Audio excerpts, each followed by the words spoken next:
வணக்கம். என் பேர் தங்கக்கண்ணன்.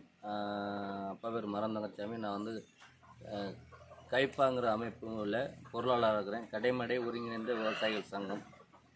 நாங்கள் இப்போ என்ன பண்ணிட்டு வர்றோம்னா, இது வரைக்கும் 260 நீர்நிலைகளை தூர்வாரிக்கிறோம். அந்தந்த தூர்வாரின நீர்நிலைகளில் ஒவ்வொரு நீர்நிலைகளையும் குறுங்காடுகள் வைத்திருக்கிறோம்.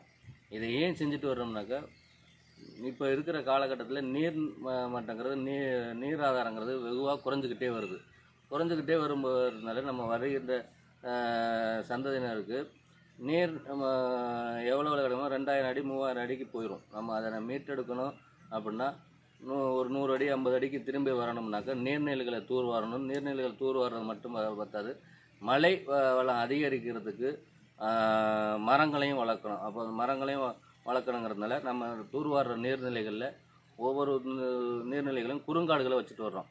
நாங்கள் இது போன்று உங்கள் ஊர்லையும் செய்யணும்னாக்க எங்களை தொடர்பு கொள்ளுங்க.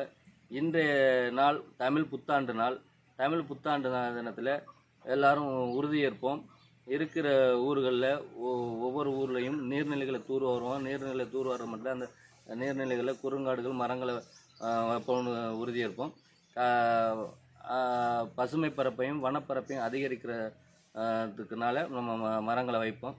மேலும் மரபணு மாற்றப்பட்ட விதைகள் மூலம் நம்ம உணவுகளை உட்கொள்ளும்போது பலதரப்பட்ட நோய் வாய்ப்படுது, மலட்டுத்தன்மை ஏற்படுது. அவைகளை மாற்ற நம்ம பாரம்பரிய உணவுகளையும் விதைகளையும் பயிரிட்டு உணவு உற்பத்தியை பெருக்கணுங்கிறது நன்னாளில் கேட்டுக்கிறேன். நன்றி, வணக்கம்.